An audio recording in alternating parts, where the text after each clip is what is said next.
নমস্কার বন্ধুরা, আজকের আমি বানাবো পাবদা মাছের সর্ষে বাটা। তার জন্যে আমি মশলা নিয়েছি, দেখুন, গোটা জিরে, গোটা সর্ষে আর কাঁচা পাকা লঙ্কা, আর নিয়েছি রসুন, আদা কুচি আর লেবু, আর ছিল পেঁয়াজ। এইগুলো আমি শিলে বেটে নেব। পাবদা মাছের সর্ষে পাবদা করার জন্য আমি পাবদা মাছ কেটে ধুয়ে রেডি করে নিয়েছি। দিয়ে দিচ্ছি লবণ আর দিয়ে দিচ্ছি লেবুর রস। লেবুর রসটা মাছের মধ্যে দিলে মাছের গ্যাস গন্ধ কেটে যায়, মাছটাও শক্ত হয়। আর দিচ্ছি গোলমরিচের গুঁড়ো, দিয়ে দিলাম হলুদের গুঁড়ো, দিয়ে ভালো করে মাছটাকে আমি মেখে নেব মশলা দিয়ে। দেখুন, আমার মাখানো হয়ে গেছে মাছগুলো।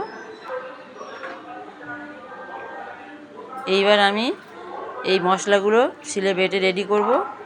কড়াইতে তেল দিয়ে দিয়েছি, গরম হলে আমি মাছগুলো একের পর এক ছেড়ে দেব।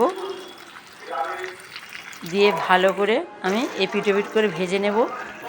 দেখুন, মাছ ভাজা আমার হয়ে গেছে। বাকি মাছগুলো দিয়ে দিয়েছি, সব হয়ে গেছে, তুলে নিয়েছি।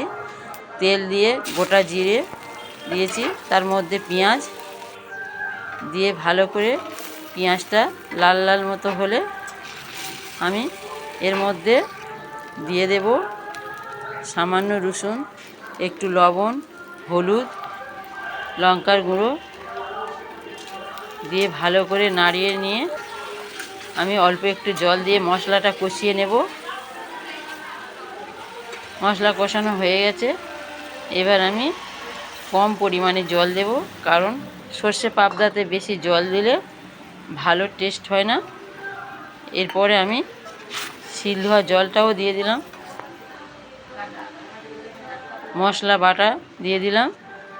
ফুটে ওঠার পরে একটু পরে আমি মাছগুলো একের পর এক কড়াইতে ছেড়ে দিয়েছি।